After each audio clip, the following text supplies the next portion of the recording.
Hello and welcome back to another episode of The Truth on my YouTube channel. Liverpool have lost 3 games in a row. Everyone is panicking. Slot is under pressure. What is the situation? What has gone wrong? And how do we fix it? That's the topic of today. On with the episode. The big topic of today's podcast, which is Liverpool, in terms of why we're talking about it, is fairly obvious. They won their first 8 games of the season, but they've lost their last 3, all in the space of 7 days. There was that 2-1 defeat away at Crystal Palace, a 1-0 defeat away at Galatasaray, and a 2-1 defeat away at Chelsea. The winning goal at Palace was scored in the 97th minute by former Arsenal striker Tighe and Jack. The winning goal at Chelsea was conceded in the 95th minute.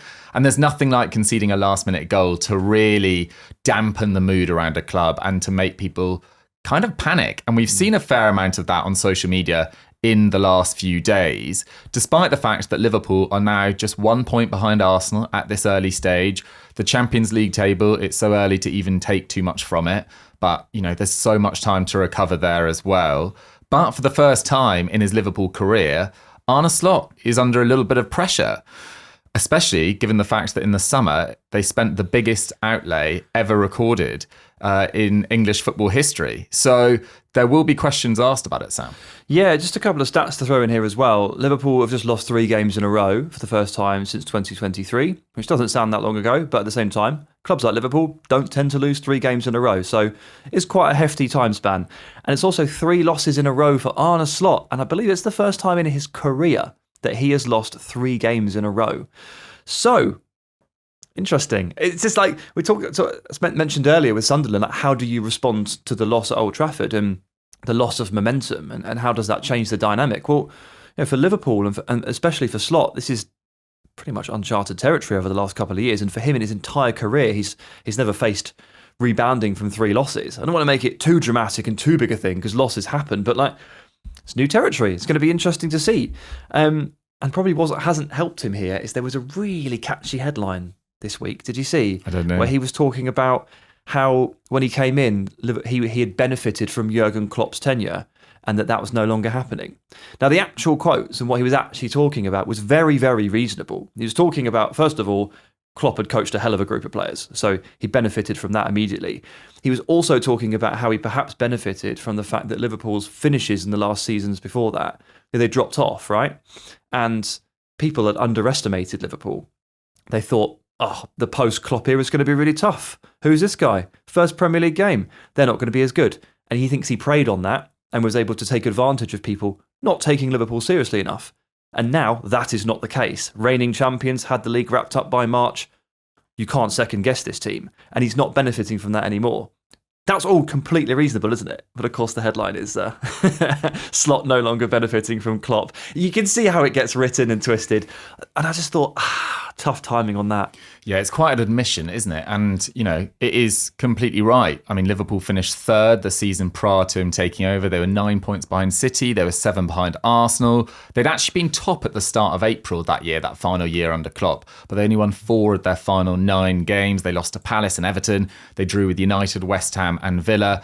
In comes Arne Slot, and he wasn't the favourite as well, which I think is worth noting. They wanted Xabi Alonso. He decided to stay at Bayer Leverkusen another season. And eventually Arne Slot comes in, and a lot of people that don't take much interest in European football went sort of, Arne who? Who is this guy? Is he good enough for the league?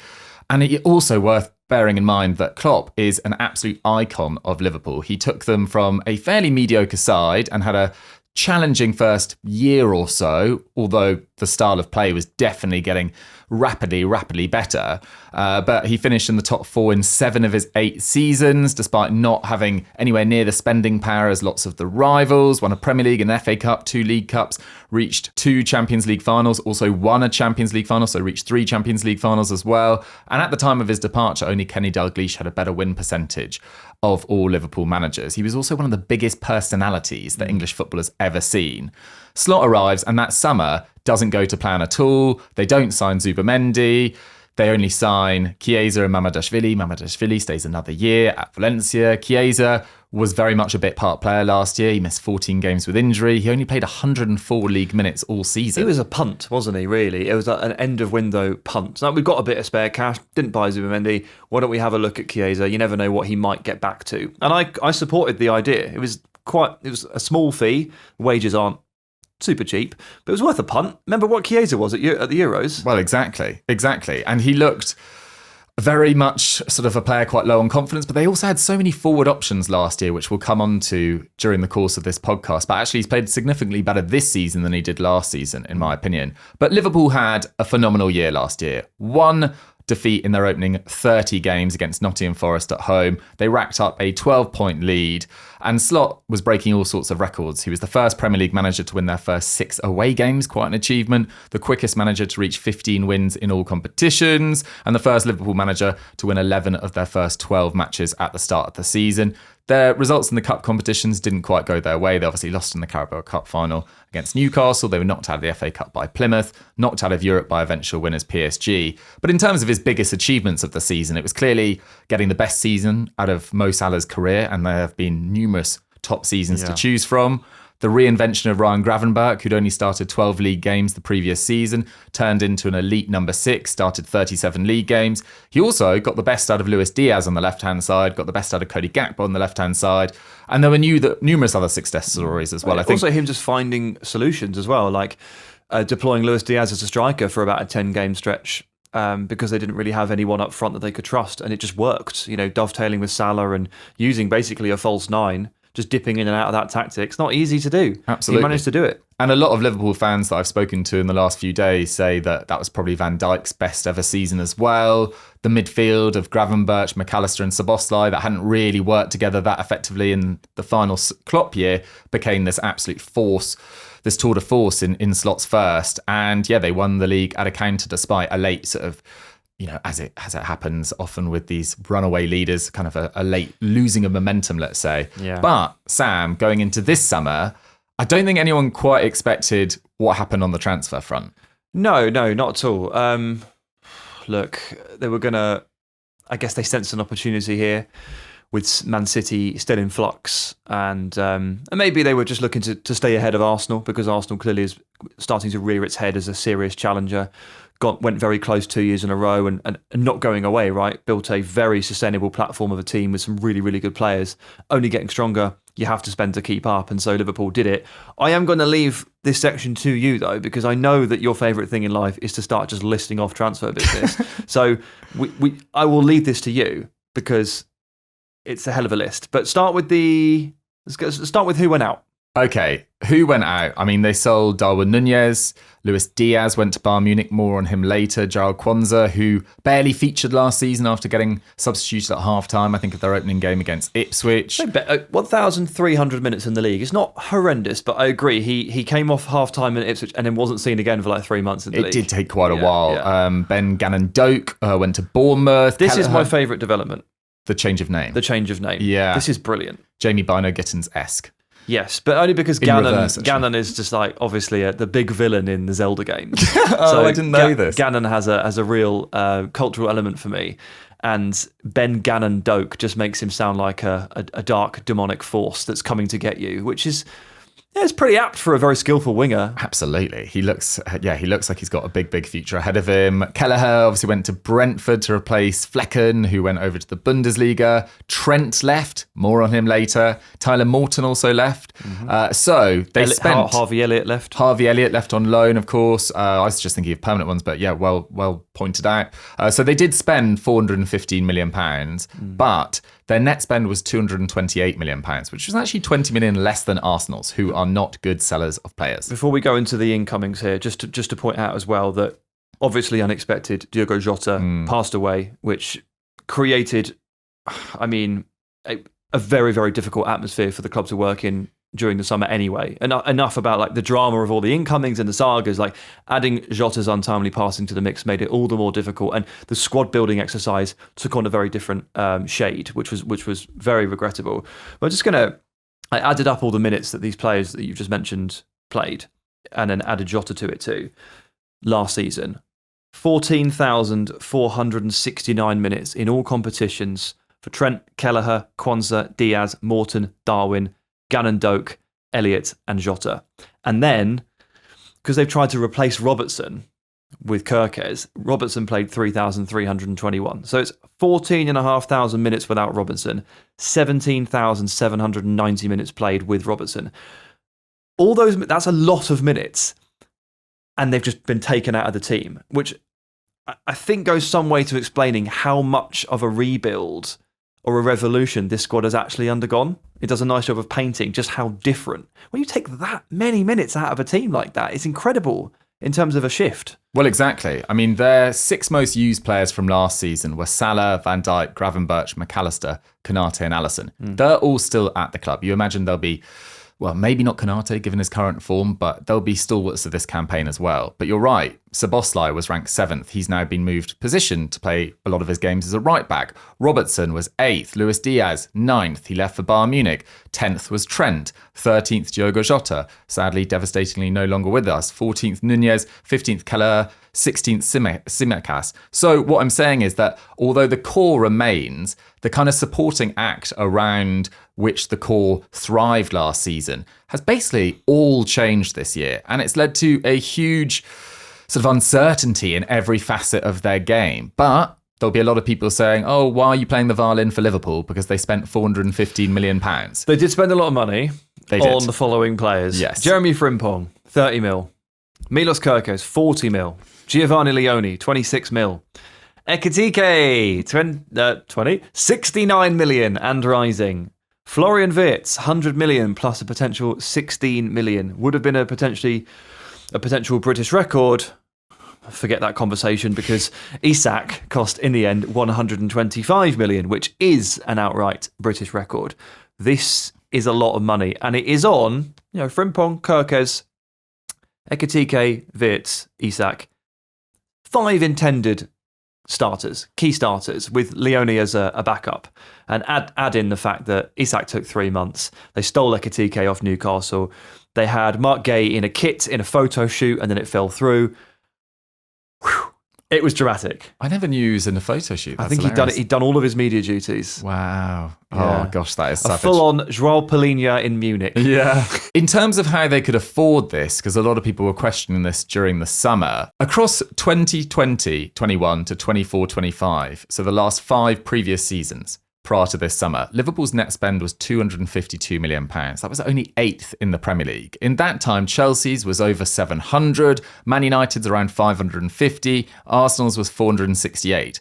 Liverpool's was only £32 million more than Forest in that time period, and it was £200 million less than Spurs's. So they hadn't actually spent that much money in the previous 5 years, despite the fact, and then gone on, I should say, to win a Premier League title, an FA Cup, 2 League Cups, and reach a Champions League final. So they'd had a lot of revenue coming into the side. The side had really thrived, and they'd kind of built success off a number of players and a number of transfers that really hit the jackpot for a long, long time. Yeah, I mean, when you sign Salah and he just hits it off and then just does it again and again and again and again, and you sign Alisson and he's just perfect, apart from the injuries, again and again and again, and Virgil van Dijk works out to the degree it does, and you pluck one of the best passers the world has ever seen from your academy and play him at right back, and Robertson cost like £7 million from Hull and is stuck around for 10 years. I mean, when your hit rate is that good, you don't end up having to enter the market too often because you retain your key players and they do the business for you.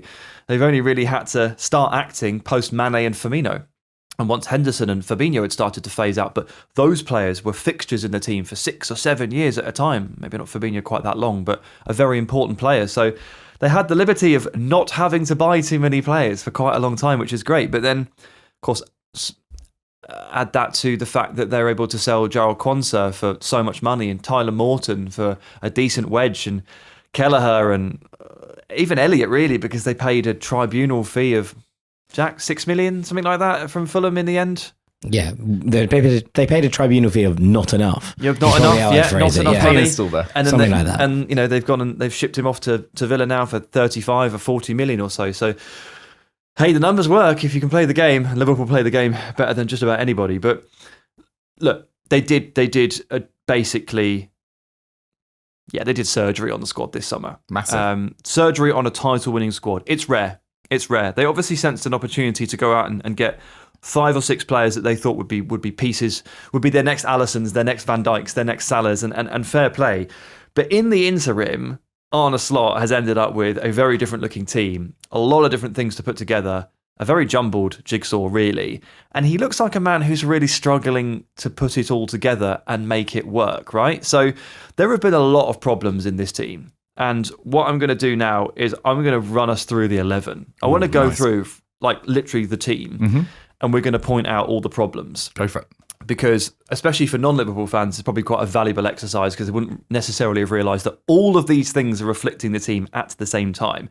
But it also does a really nice job of pointing out just how many problems there have been in the space of 2 months. So not all the players will have issues, and that goes for the goalkeeper, Alisson, who has been great, except that he is once again injured, which is very frustrating. But Alisson has had a fantastic start to the season, no doubt about it. The problems start at the next position, which is right back. They've used 3, which is never a good sign, right? No, absolutely not. I mean, this was the kind of signing that I think most people questioned in the summer in Jeremie Frimpong. If you're not going to change your system, because Jeremie Frimpong is a phenomenal right wing back. That is where he thrived for Bayer Leverkusen. He probably, along with Denzel Dumfries and potentially Hakimi, you could play Hakimi anywhere really, and he'd be absolutely magnificent. But he was probably the outstanding right wing back in the world over the last couple of seasons.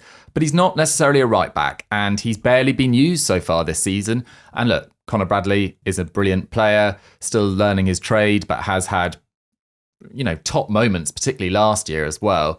And then Szoboszlai, because of the introduction of Wirtz as a 10, has been used often at right back and actually has done a pretty good job there. But there has, without doubt, not been very much consistency in that position. There's been no consistency at all. Look, Frimpong did sustain a hamstring injury, which has definitely hurt his ability to settle into the team. And that's the last thing he needed, considering he was converting positions, basically. We all pointed it out in the summer. He hasn't played right back, as in right back, for several years, probably since maybe at the very start of the Leverkusen career. But he's, you know, I always say this about players: if they've changed positions and blossomed, it's for a reason, right? It's not they won't be the same player if you move them back to where they were necessarily. So there was always going to be some adjustment there. I think Conor Bradley's had a really tough start to the season, but he's had a bit of a wipeout 2025 with injuries anyway. So it was always a bit much to ask him to really hit the ground running, especially in the shadow of Trent. Szoboszlai has been by far the best right back at Liverpool this season. He's been incredibly, surprisingly good at things like tracking men to the back post, cutting out passes into the winger across on the switch. A lot of like the fundamental fullback things that there's just no way he does in training or on a daily basis that he's just got. I can't believe how good he's been. I genuinely can't believe it. And it's been a bit of a saving grace, because if it wasn't him, they would have been in even more trouble. Now on the left side, Milos Kerkez has had a really bad start. But I feel a bit sorry for him, because I think he's been badly misprofiled. He's been asked to tuck in as the temporary back 3 and build up half the time and become the left centre-back, which is what Robertson did last season, and play possession football, which he can't do. Like, we've all seen Kerkez run up and down and up and down and up and down and up and down over and over again, right? He's energy, he's stamina, he's aggression, he's getting into the box, and he's crossing. He is not a build-up guy. And he was initially played as that player, which I just thought was very odd. I don't know why you would do that to him. Yeah, he's also had some pretty challenging individual games as well. I think he was pretty good in the Community Shield against Crystal Palace, at least in the first half. But I remember that game against Burnley, he gets booked for diving, and then he makes a pretty cynical foul on the halfway line, nearly gets sent off, and Slot just goes, nah, we've got to get this guy off. He's taken him off multiple times for that. Yeah, and then Andy Robertson comes on, and Andy Robertson last year was almost quite timid in the way he played compared to his usual sort of rampaging best. But Andy Robertson was amazing against Burnley in that sort of cameo. And I thought, Robertson's just going to start from now on. For the next few games, let Kerkez really sort of ease into this. But he's been back into the starting 11. And if I was Arne Slot, I think there's a few areas that you could instantly improve, but I think giving Andy Robertson a run of games is probably one of them. Yeah, it's tough. It's tough on Kerkez. I don't hold him fully responsible here. Like, I'm not his biggest fan, and Jack can back me up on that. I've been a bit of a doubter at times, but I am not willing to put this all at his door. No, that's not fair. No, I also think that there is an element of this which is slightly different in that he has had some really bad games, and there have been some games where he's looked very, very out of his depth. There have also been some pretty solid games. And actually, there's been a couple of performances that I'm like, oh, okay, that's working out quite nicely there. So I agree with you that Kerkez hasn't had the easiest start. But I think rather than being like, hey, it's been dreadful, it's been very, very up and down, because there have been some really, really good performances in amongst some of the bad bits. They often don't get highlighted quite as much, I think, as the ones, especially when you spend, this kind of fee on a player. Yeah. There's always going to be an expectation, that's fine. But it hasn't been as kind of like consistently bad as perhaps some people are making out, is probably what I would add. That's fair. Probably because the depth have been very bad. Like when you get taken off on a yellow in like 57th minute or something, that's like, it just looks horrendous, and it's just like there's no way to dress it up. So there's been a little bit of chat about this about Baleba, right, at the start of this season as well. Been hooked a couple of times after silly fouls and making another one, and people are like, they were charging 100 million, now it'll be worth 30. I was like, no, that's just not how this works. He's just a young player kind of working it out a little bit. It will be fine. So I think Kerkez will get there as well. Yeah. This is just a little bit, he's probably slightly more exposed and asked to do a little bit more defensive work than he was at Bournemouth in terms of being asked to fly forward. I think this is a natural process of acclimatizing in many ways. I don't have any huge long-term worries about Kerkez. No, but when you add it to all of the other issues, it's just kind of compounded it all for Liverpool. We'll keep moving through the team, go to the centre-backs. Virgil's been fine. Took a lot of flack for the Caicedo goal at the weekend. Not totally convinced. It's just because he got in a funny position and people like to make memes. Yeah, sure. I mean, Van Dijk has never in his life closed that runner down. Like, if we've all been watching Virgil for the last 7 years, right? He never, ever, ever jumps out of the line and closes down Caicedo. And I fundamentally believe that he thinks that if he gives the goalkeeper a clear sight on that shot, 98 times out of 100, he will save it. And it just so happens that Caicedo put a really special strike into the corner, which Mamardashvili actually got a little hand to as well. It was quite close. So, look, we're not here to discuss that. Just on that point, quickly, I remember we did a shoot with Sky at Newcastle, and it was specifically with Dan Burn when he was really thriving in that, I think it was about February last year, and everyone went Dan Burn crazy. Anyway, we did a shoot with him, and he was saying that that's a specific instruction from Eddie Howe as well to his centre-backs. Kind of to let people shoot unless it's in a really, really dangerous position and back your goalkeeper. And you've seen how good Newcastle's defence has been for years. So it's not anything to worry about too much. Give the goalkeeper a clear line of sight on a shot, and you're just and don't get in the way, don't deflect it, don't block his sight. There's logic to it. Anyway, Virgil's been fine. In fact, I think there's been a couple of occasions already this season where Virgil was played brilliantly to hold things together. Konate, on the other hand, wow, really difficult. I think he started really, really badly. Yeah. Maybe had a better couple of games after that, and then in the last few weeks as well. At Gala, he just crumbled. Yeah, wasn't good against Galatasaray, wasn't good against Crystal Palace as well, and so many of the problems seem to be coming down that channel between him and Szoboszlai, and he just looks slightly behind the pace. He looks clumsy in possession. I mean, he's never been the most elegant player to watch, especially when he's playing alongside someone who just looks as phenomenal on the ball as Van Dijk. But every part of his game is just suffering right now. And actually, I went into his stats earlier, and it doesn't. This is where stats, particularly with centre-backs, don't tell the full story, because his tackle success rate is above 75%. He's winning the vast majority of his aerial duels. But you only have to watch Konate this season to see he's not playing anywhere near his best. Yeah, I mean, he basically tripped over the ball at Palace and handed it to Mateta for a one-on-one.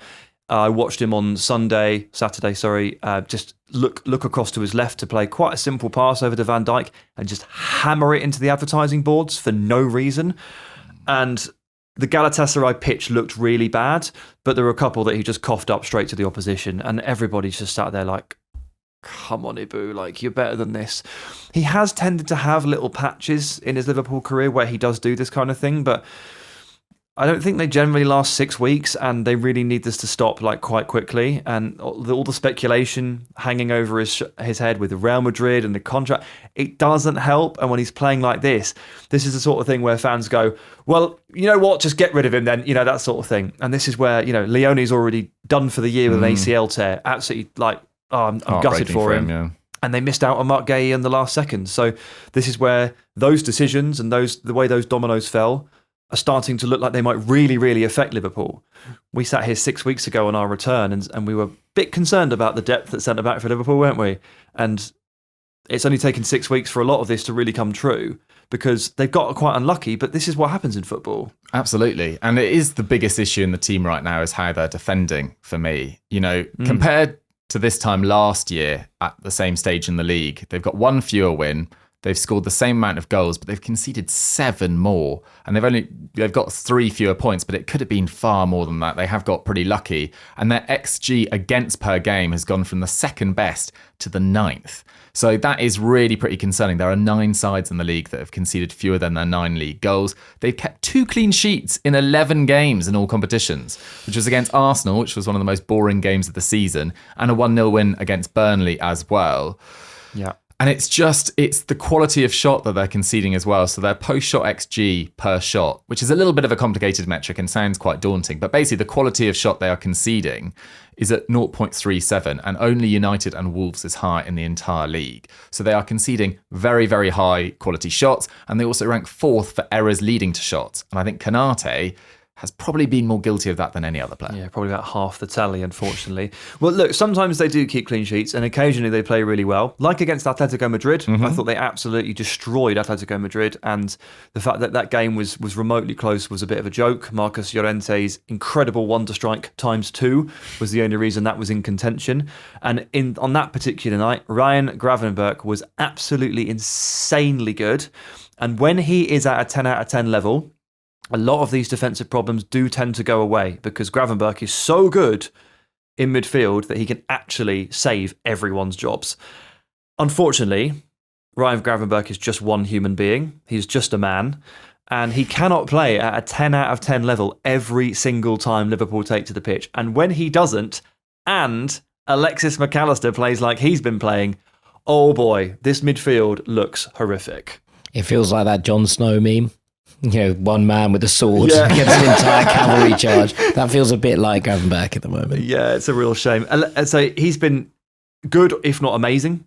I've got not got a bad word to say about Gravenberch this season, but Alexis is confusing. Now, there were some questions about injuries and fitness issues earlier in the season. He went off to international duty and people weren't sure. He came back and people were still not sure. I mean, at the Chelsea game, he was really poor, like way off the pace. The Caicedo goal is in part because he's failed to clamp down in midfield, but all game long he looked like all at sea. Very easy to bypass. Very low on confidence, it seems like, from a technical standpoint too. What has happened to Alexis? Yeah, it's a difficult one, isn't it? I mean, as you'd say, there was some injury issues at the start of the season that might have knocked him a little bit. I think the change in formation, he, more than anyone, hasn't seemed like he's got the confidence to try and find Florian Wirtz in those pockets of space, which he is picking up. And last year, he was kind of, in many ways, the connector between midfield and attack and was so good at it. I thought after probably Caicedo and Rice, probably the league's kind of outstanding midfielder, with Ryan Gravenberch in there as well. But this year, his pass into the penalty area, which is partly down to the role he's playing as well, but they've gone from 1.2 to 0.5, which is a really quite dramatic drop-off. And he hasn't completed a single one of his dribbles. His defensive actions are way down as well. It does feel like, he's probably one of the players whose role and place in the starting 11 should be most under threat, because he has played a lot of football over the last couple of seasons, and maybe he just needs a little bit of a spell outside of the team. Yeah, maybe. I'm like, if he's not quite fit, then it might be time to shuffle things about a little bit. You mentioned Wirtz there, obviously signed for 100 million plus 16, a lot of expectation, yet to register a goal or assist in the Premier League. I'm just absolutely begging for him to get one here, like just wanting to get off the mark, because you know what one can do for a player. And if that swivelling backheel pass to Salah at Stamford Bridge had resulted in an assist, I mean, God. Salah has become the enemy of football there by not scoring that, because he made that wasn't an assist. Just was absolutely amazing. Stepped off the bench, immediate impact, great energy, exactly what you want. But, the expectations are really high for this player because he cost an absolute ton. And it hasn't really happened for him. In and out of the team, played a 10, played a bit of left wing. Slot's trying to figure out his best 11. And by the way, he's moving him and out of the team. That means that Slot is not convinced that Florian Wirtz is yet in his best team, which is a slightly concerning place to be for a £100 million footballer, I guess. Yeah, absolutely. There's a lot of rival fans complaining that the media are giving him a really easy time. I don't think they are at all, to be honest. I think he's been non-stop talked about pretty much since his third or fourth game. His passes per game, I thought, was the most interesting thing. Have gone from 53 to 36. And we did talk about this on a podcast a few weeks ago with the Bundesliga attacks, that he is showing for the ball consistently.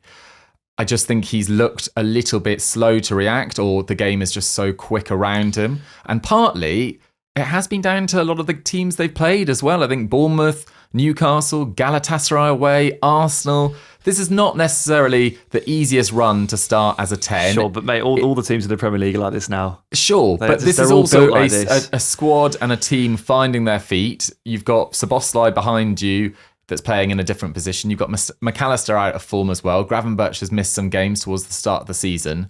I think it's very easy to focus solely on Florian Wirtz. I'd actually be almost putting more intrigue and blame on the form of Mo Salah. And I don't mean to jump around your starting 11. By all means, go to the right wing next. As I said, we haven't just put it all on Wirtz here. We've just laid into Alexis, we've just laid into Konate, we've laid into Kerkez and all the right backs and slots. So yeah, we're not putting it all on him. But look, Salah, I mean, just not really involved anywhere near enough. His dribbles per game this year are at the same as Joan Garcia, the Barcelona goalkeeper. Nice. 0.1. He's completed one dribble. Yeah. In the whole of the Premier League so far. Really bad. His dribble success rate has gone from 42% to 13%. His shots on target have halved. Yeah. His shots have halved. This is a player that, yes, he's got 4 goals and assists in 7 league games, but don't be fooled by that. He is playing the worst football of his Liverpool career. And look, there can be many, many reasons behind that we haven't really touched on in probably enough depth. Like, this is a squad that is going through huge turnover, and they're also dealing with the tragic loss of a teammate, a friend, a colleague, a massive part of a dressing room who they've played with for years. We can't actually know in physical terms what that's going to do to players and what it's going to do to a squad and the way that squad is united, etc. I mean, that could be a big part of, Alexis and Absolutely. his form, and his mental state. Virgil recently did say, he did kind of speak out on this a little bit, and he did kind of lash out at a reporter to be like, you've no idea how difficult it is on the pitch and off the pitch right now. Like, the situation is not easy. It's not simple. There's a thing here, and I said this on Monday's Patreon on Ranks, at the start of the season, and I appreciate that obviously time passes and therefore, different narratives emerge, and that's fine. Like, that's natural. But think about how much of the first bit of the season and Salah scoring a goal and then standing in front of the Kop, tears in his eyes, and how much that was kind of attributed to, they're doing this for Diogo Jota, they're doing this for a teammate, for a friend, all of that. And then as soon as there's a bad run of form, people are like, don't know what's wrong. You're like, yeah. And look, I do think that it's unfair to attribute everything to that. And I don't think you can, at some point you have to be able to not move on. That's the wrong phrase, but you have to be able to put it in the context of what you're doing. They're still going out there, they're still playing. And you can't blame all of it on certain or individual factors, as we're not doing with the whole team thing here. But I do think it was interesting that kind of came out of the narrative as soon as Liverpool started playing badly. When they were playing well, it was all, oh, okay, they're banding together, they're finding it. But as soon as that flipped and, something went against them, that bit seemed to be forgotten. And I thought that was something just worth pointing out. 100%. Yeah, 100%. And you just don't know what kind of effect this is having on the players. And it could be the case with Salah too. Just more specifically on Salah again, I've got my own stats. Well, you mentioned his shots on target have halved. Non-penalty shots this season so far, just to make it clear, 11. 11 shots. Is that it? Yeah. Come on, mate. And all of his goals, more or less, have come in the 85th minute or later because he can't find his way into the game before that point. Even on the opening game against Bournemouth, he sort of had to run over to the left wing to pick up the ball to actually get it to go and score. So they're not finding him. Florian Wirtz is not connecting with Mohamed Salah, and Szoboszlai passes to Salah a lot when he plays right back because he's the nearest person. But against Palace, guess how many passes Szoboszlai completed to Mohamed Salah? Game. 3. 2. Szoboszlai played as the 10 for the whole game, and Salah played as the right winger for the whole game, and Szoboszlai completed 2 passes to Mohamed Salah. I also don't know about you, but when I think of a Liverpool goal from 24-25, there's a lot of Salah brilliance in there for sure. But the Salah back post pass to Gakpo is something that I just can't get out of my head from last season. I just don't feel like we've seen that anywhere near to the same extent this year. No, actually. And speaking of Gakpo, he's averaging 10 more touches per game than Salah is. Wow. Which, by the way, is the wrong way round. Like, that's wrong. You can't do that. Salah needs to be averaging 10 more touches than Gakpo. right? Or anyone. Yeah. Just about anyone apart from, the usuals, Van Dijk and Gravenberch at the centre of the team. It's not okay. But Gakpo's done his usual, he's had a good patch and then he's dropped off. That's kind of what he does. He's probably been more involved than Salah because Ekitike likes to drop over to the left. He likes the left half space. So when the ball goes from probably Gravenberch straight to Ekitike, missing out Wirtz, which is bad, Ekitike drops off to his left. And then who's the closest player? Gakpo. So he brings him into the game. And so Gakpo's off and firing, and he's got loads of involvements and loads of goals, and obviously he's dropped off a bit recently, but started really well with Ekitike. And Salah's like 40 yards over on the side of the pitch with his arms in the air going, guys, anyone, guys, not involved. Absolutely. Yeah. And I think people, Liverpool fans in particular, were quite vitriolic towards Trent leaving the club. Obviously, it's incredibly painful. He'd made noises that he wanted to stay at the club forever, captioned the club, etc. Left to go to Real Madrid, was speaking pretty perfect Spanish in his press conference. I can understand why they were frustrated. But I think his impact in that side is now fully being seen. Yes, I would agree with that one. The way that not only he can connect with Salah, and those connections are vital. We've seen over the last even 2 years since Jurrien Timber has come into the Arsenal side, that White Odegaard-Saka arrangement on that right-hand side pretty much put Arsenal into tighter contention. Timber, Odegaard, Saka, and there has been injury issues in there as well, hasn't flowed as naturally. Trent, Henderson and Salah played together for years and did so incredibly effectively. Trent, even the way he could flick a ball almost around his marker in to find Szoboszlai or Gravenberch or Mac Allister, I think they're being marked out of the game way too easily, sort of Liverpool's midfielders, and it's kind of affecting the flow through to Wirtz and flow to the forward line. I mean, Trent last year wasn't even necessarily his best season, but he was 5th for passes completed in the Liverpool squad last year. He was 2nd for assists, 4th for chances created, crucially 2nd for passes into the final third.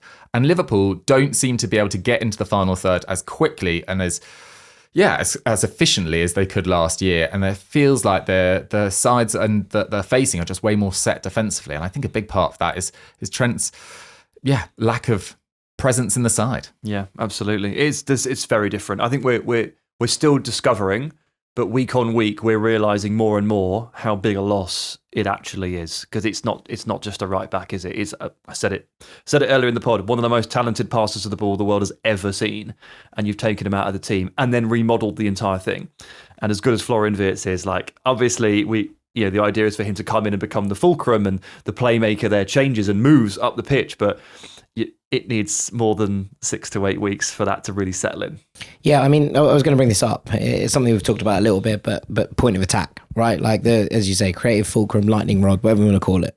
That's what Wirtz has been brought in to do, right? But you're shifting your point of attack from a right back who tucks inside and picks the ball up deep to someone who wants to collect the ball far higher up the pitch and get into the final third. And I think the knock-on effect from this has been something that you haven't mentioned, which I think is probably important here, is how slow Liverpool are playing the ball at the back.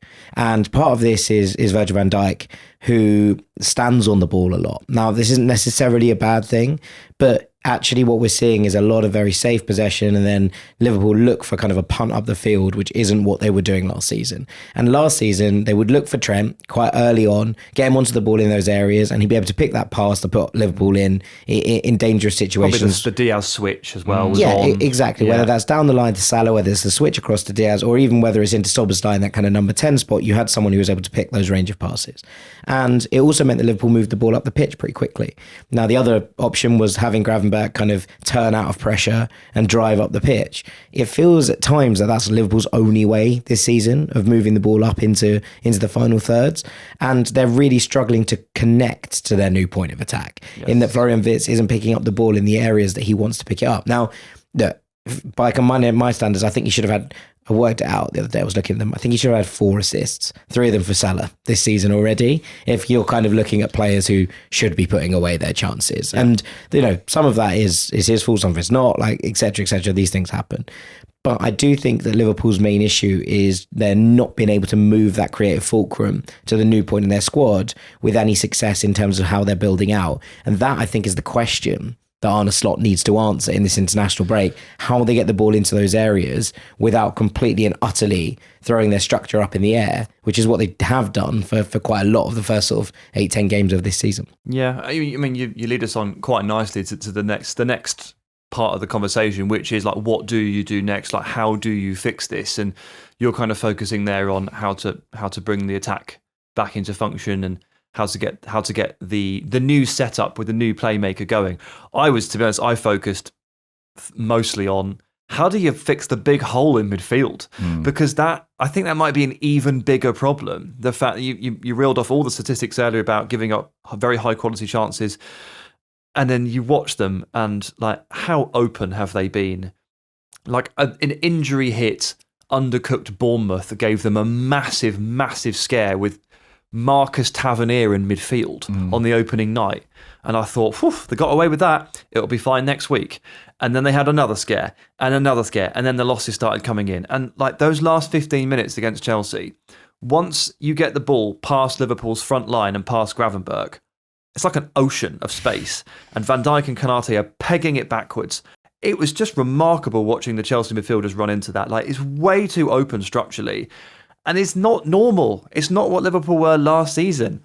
I feel like Slot is caught in the middle of some kind of very strange tactical dance with himself.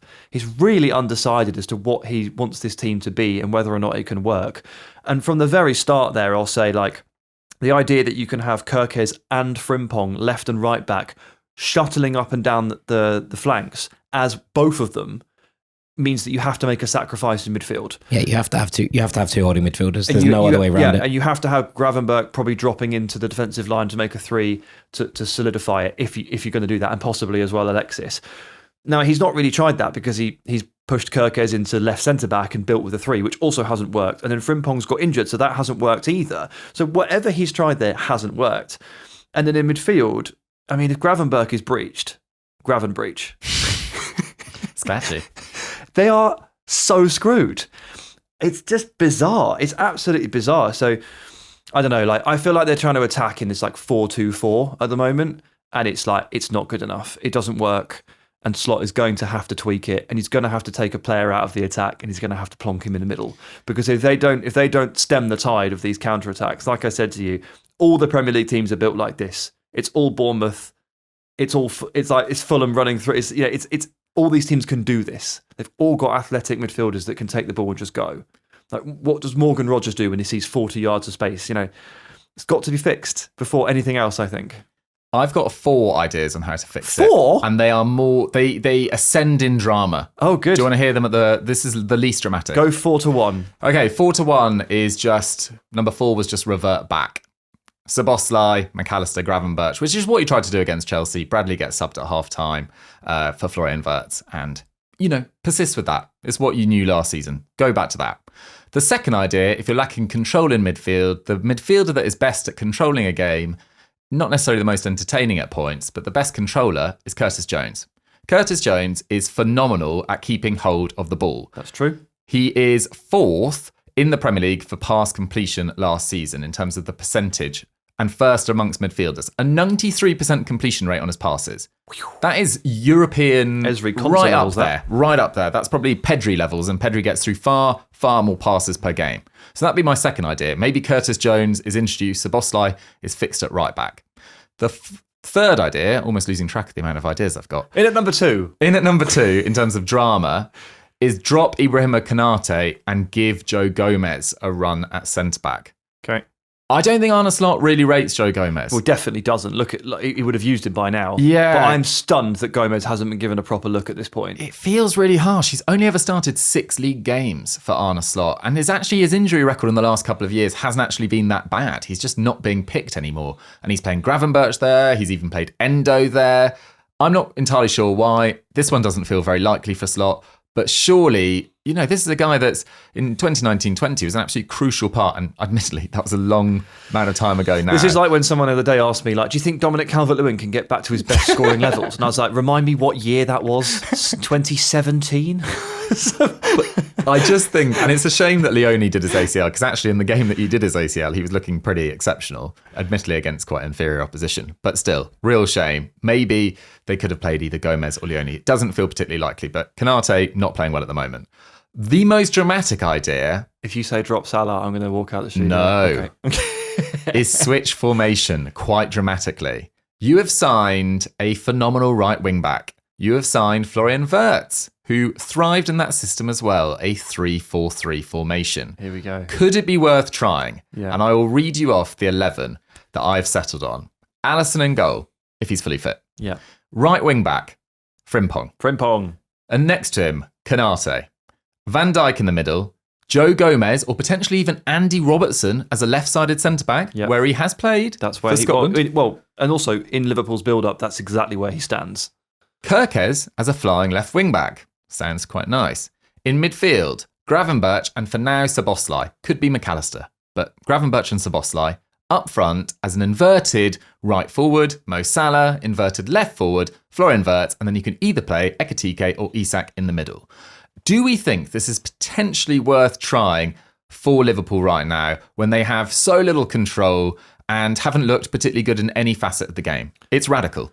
It's not that radical, because they'll at times resemble a 3-4-3 when they end up building. So my issue is they don't really have the centre backs for it, but they kind of do. They just don't have any depth.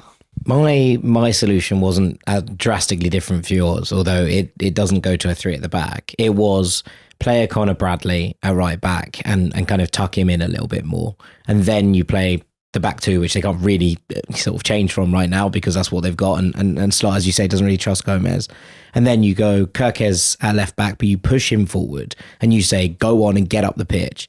Play Florian Wirtz at left wing, but ask him to come inside into that pocket. It doesn't really matter who you play as the 9 here, whether it's Ekitike or Isak, doesn't hugely matter. I think the Salah should be dropped at the moment, but I don't think that they will. And it's a question I want to ask you both in a minute. But I think Salah stays in there, and then you play Curtis Jones and Gravenberch as the kind of base of midfield with Szoboszlai and that energy in front of them again. I think that sorts out some of the issues in terms of the big hole in midfield. I think it sorts out some of the issues in terms of the way that it's tilting at the back. And it puts Florian Wirtz into a position where, yes, normally he starts on the left wing, but he drifts inside into that area that he likes to occupy. Salah. No. The Salah starts. But to be honest, if it was me, I'd start Chiesa.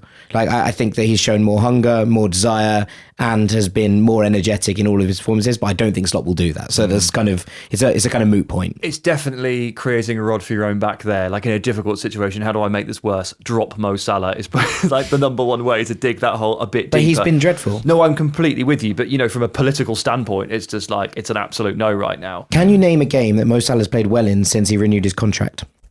No, I can't. No. I genuinely can't. I'm just going to go and look at the games he's played recently. Because did he play all right against Atletico Madrid? I was actually watching the other game. He was fine, but it wasn't a Salah game. The game against Chelsea at the weekend, where there were so many opportunities for Salah to do what Salah does. Yeah. It was a game state that was actually primed for Mo Salah to take advantage of.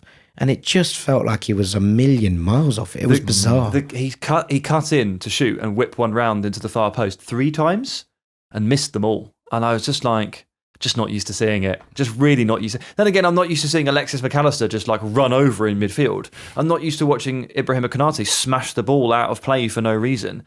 There's a lot of spooky stuff going on at Liverpool right now. They're all afflicted and they've got to come through it together.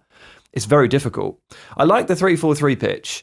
As long as you've got someone somewhere from one of the other lines moving into midfield, because, criticise them for having a bit of an open midfield and you've only got 2 players in there. But that, you can have Robertson pushing up in, or you can have Wirtz dropping in from the other side. That can easily happen to create a 3.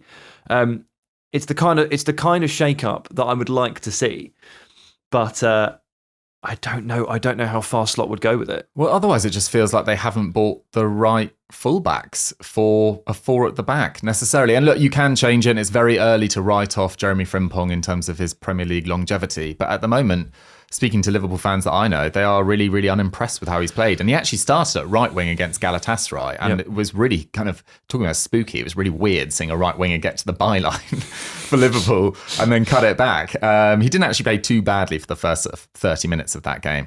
But yeah, they need to get him in somehow, because this is a real attacking weapon when played in his correct position. And I think he could be a bit of a game changer in the Premier League, as poor as he's been so far. Yeah, absolutely. A question for you both. So something that's been brought up to us by a number of our patrons on Ranks has been Slot's stubbornness, shall we say. And when he dropped, and we mentioned it earlier, Jarrell Quansah, at half-time in that first game against Ipswich last season, he was like, oh, Arne Slot, no nonsense, ruthless with his decisions. And to an extent, that was true. But it was quite easy to drop a Jarrell Quansah, I imagine. It's not the same. And this season, when we've seen his favourites, shall we say, in inverted commas, your Konates, your Salahs, your Alexises, have poor performances, there has been no real sign of it. Gakpo and Salah both got 90 minutes against Chelsea, which was inexplicable considering the way that Salah played in that game. And I do wonder if he is a little bit stuck here with, the players that he's relied on last season. He now feels like... The players that he overplayed last season, by the way, as well. This plays into this. Yeah. How many times were we like, give Gravenberch a rest? Yeah. Oh my God. Do you remember the games between... They played 2 games against PSG, obviously in the knockouts, the Wednesday and the Tuesday. And in between, they had a game at home to Southampton, the worst team in the league. And he played like 9 of his starters. And we were all just like... Mate, well, he barely rotated at all. What are you doing? Like, why have you played all of these players in this game? This is a gimme. Surprise, come April, May, they looked really poor. And Gravenberch was dribbling the ball out of play and huffing and puffing because he was knackered. Yeah. Slot doesn't rotate these players. But the key point here is that, when that kind of narrative that he was this ruthless manager who was willing to drop players and it was a full meritocracy is no longer standing up. And I wonder if there needs to be an element of a reshuffle from his perspective in order to actually start to get this to work. To your point about fullbacks, Diggy, like what I would do if I was Liverpool is, I'd play Frimpong when Robertson was on the other flank. I'd play Kerkez when Bradley was on the other flank. Like, there are ways around this if you think them through, but to play them together leaves you exposed in all sorts of manners, and that's how it is. It does, yeah. Someone's having a bad time if they play together. Either the midfielders, because both the fullbacks have gone forward, or one of the fullbacks, because one of them has to tuck in and they're not happy doing it because it's not their position. It would be nice to mention a positive, because it has been, quite negative. We've done a few positives. Yeah, no, for sure. But I think Ekitike, really impressive. Really impressive, especially given it must have been challenging in the summer. You've just got your big move to Liverpool. You're, a well-deserved Premier League player now. You're joining the Premier League champions. And then as soon as you join, there is so much noise about Alexander Isak coming in. And he does eventually join for a Premier League record fee. What does that mean for you? People saying you're going to play out on the left, which, you could potentially do, but I don't think it's the most natural move for him.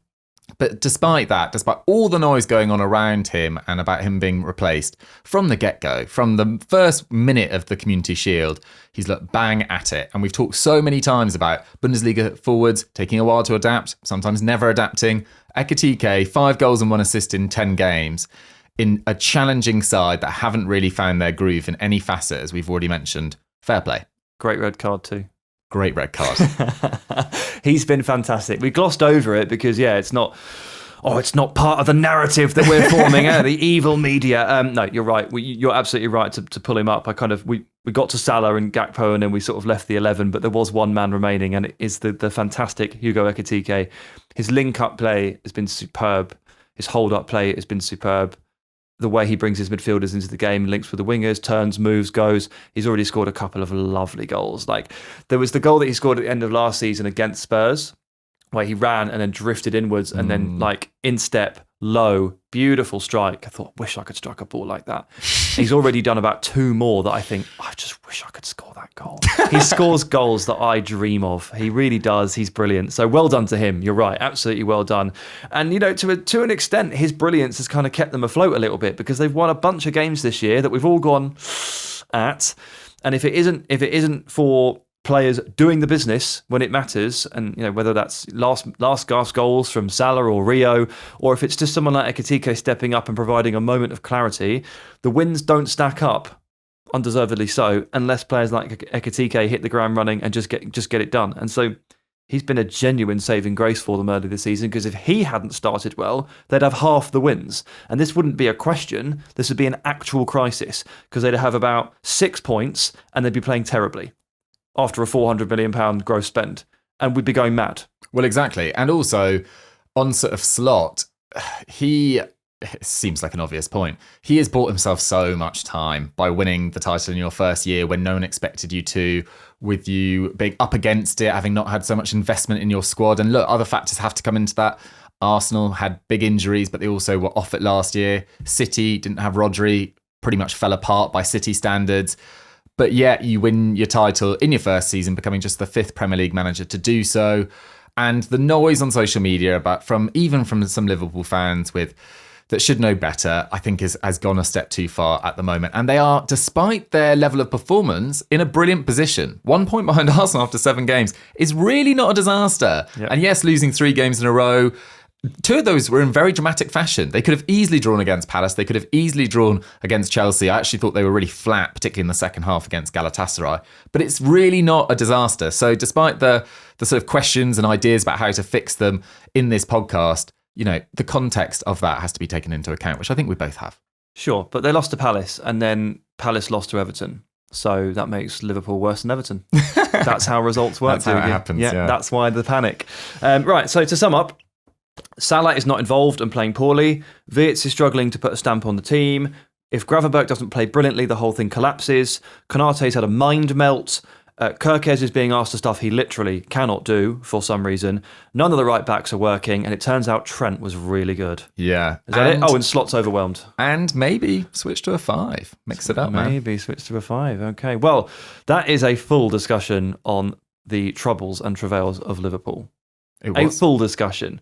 Thank you, Dougie. Thank you, Sam. Thank you, Jack. Thank you, Sam. I do think Doogie's point there is important. Like, with all of this said, I trust that Slot works this out. I don't know if it's any of the things that we've suggested or this team finally click or whatever, but they are, as Dougie says, a point behind in terms of the Premier League.